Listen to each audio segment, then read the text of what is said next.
Setelah bergabung dengan Board of Peace atau Dewan Perdamaian Inisiasi Donald Trump, Indonesia bakal mengirim pasukan penjaga perdamaian ke Gaza.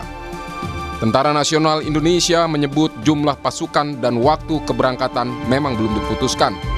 Namun yang jelas, TNI siap karena memiliki pengalaman mengirimkan pasukan ke daerah konflik. Saya kira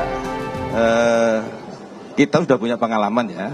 Ada Unifil yang pernah ke sana, satuan-satuan yang pernah dikirim ke sana lah nanti akan kita rekrut.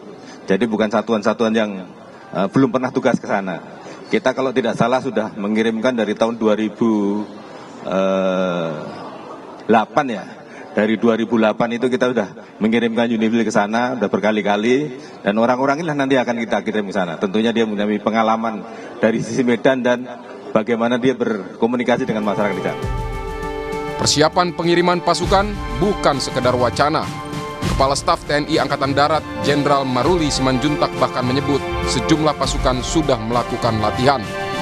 Penentuan kebutuhan personel akan ditetapkan setelah adanya permintaan resmi dari pihak koordinator di Gaza. Soal jumlah pasukan, Maruli belum dapat memastikan. Namun 5 hingga 8.000 personel sudah bersiap. Itu kan BOP itu Pak ke... Ya itu kan masih terus berjalan ya. Jadi kan kami menunggu dari hasil koordinasi ke yang mengkoordinir di Gaza. Nanti ke Mabes TNI nanti ke Mabesat memerlukan personil yang berkarakter apa. Nanti kami siapkan, kan begitu. Sudah mulai berlatih orang-orang yang kemungkinan kan kita nanti kan jadi perdamaian. Jadi berarti si jeni, kesehatan, yang seperti itu kami siapkan. Ya bisa satu brigade 5.000, 8.000 mungkin, tapi masih bernego semua. Menteri Sekretaris Negara mengonfirmasi soal estimasi jumlah pasukan yang akan dikirim ke Gaza mencapai 8.000 personel. Dia menegaskan seluruh tahapan pengiriman akan mengikuti kesepakatan negara-negara anggota Board of Peace. Keikutsertaan Indonesia dalam BOP diharapkan dapat membuka jalur logistik bantuan makanan secara lebih luas, sekaligus menjadi bentuk nyata dukungan terhadap kemerdekaan bangsa Palestina. Ke Gaza itu benar jumlahnya 8.000. Itu kan bagian dari pasukan perdamaian. Secara total kalau Indonesia itu berapa? Sudah ada estimasi yang dikirim? Belum, sedang dibicarakan, tapi ada kemungkinan kita akan kurang lebih di angka 8.000 itu. Kalau lokasi totalnya kurang lebih sekitar 20.000. Kalau secara militas negara maksudnya, tapi kalau kita total ya, bukan Indonesia. Kalau lokasi penempatannya udah ada, kemana ada? Pokoknya di Rafah. Belum. Kalau kita baru mempersiapkan diri aja kalau sewaktu-waktu sudah dicapai kesepakatan dan kita harus mengirim pasukan perdamaian, tentu itu sebagai sebuah komitmen itu akan kita lakukan. Dan yang pasti adalah berkenaan dengan masalah BOP serta dengan seluruh turunan teknisnya. Ini kan bagian dari komitmen bangsa kita untuk tentu yang pertama kan kita menghendaki pengakuan kemerdekaan kepada bangsa Palestina.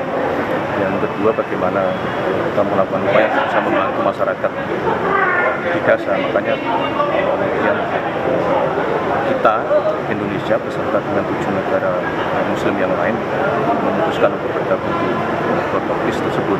Setidaknya itu kita berharap akan mengurangi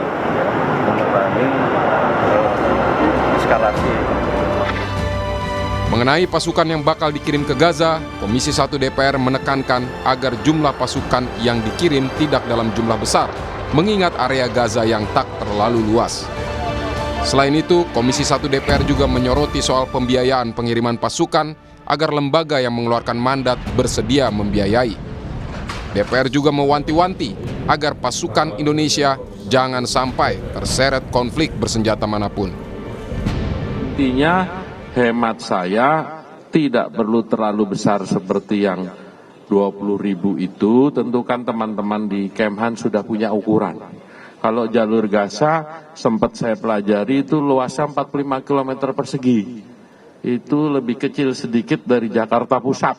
Siapa yang menjadi lead biar itu nanti ada rundingan di tingkat presiden. Tentu kita berdoa ini lebih seperti peacekeeping forces, penjaga perdamaian dan membantu percepatan perbaikan Gaza. Wah, kalau itu tidak cukup. Nah, kita memang sudah kasih catatan bahwa 16,7 triliun pun juga itu sudah susahnya minta ampun carikan. Dan kalau itu ditambah lagi dengan pengerahan pasukan, maka pasti akan lebih susah lagi. Oleh karena itu kita minta siapapun yang mengeluarkan mandat itu berarti dia bertanggung jawab untuk di situ. Untuk pembiayaannya. Punya catatan khusus untuk pengerahan pasukan itu. Yaitu adalah pasukan Indonesia tidak boleh terlibat konflik bersenjata dengan pasukan manapun. Yang kedua, tidak boleh terlibat dengan sipil manapun. Baik. Jadi tugasnya betul-betul itu secara spesifik ZENI dan medis. Pakar hukum internasional Hikmahanto Juwana menyoroti mandat penugasan pengiriman pasukan. Apakah di bawah naungan PBB atau Dewan Perdamaian bentukan Trump, Board of Peace. Dia juga mengingatkan soal kehati-hatian pertimbangan pengiriman pasukan perdamaian RI di tengah konflik antara Israel dan Hamas. Kirim atau tidak kirim, tolong diperhatikan betul apakah ini masih dalam mandat Perserikatan Bangsa-Bangsa. Memang resolusi berkaitan dengan BOP itu ada resolusi Dewan Keamanan 2803. Tetapi kalau kita lihat piagam di BOP itu ceritanya bukan berkaitan dengan resolusi, tapi ini organisasi internasional sendiri, terpisah. Yang Trump jadi chairman-nya dan lain sebagainya itu. Nah, tentu kalau misalnya resolusi Dewan Keamanan memandatkan untuk dibentuknya ISF, International Stabilization Force, dan di situ Indonesia berpartisipasi, saya katakan silahkan. Ya, tetapi tidak di dalam konteks kalau misalnya bukan mandat dari PBB, karena kalau misalnya bukan mandat dari PBB, ini pertama kali kita ikut. Oke, kalau mandatnya berasal dari BOP gimana, Prof? Yang saya khawatirkan adalah kita akan menjadi pihak yang terlibat dalam konflik. Indonesia memiliki komitmen dalam konstitusi untuk ikut menjaga perdamaian dunia dan memperjuangkan hak kemerdekaan bangsa-bangsa. Namun, setiap kebijakan pengiriman pasukan perlu direncanakan dengan pertimbangan yang matang. Tim Liputan Kompas TV.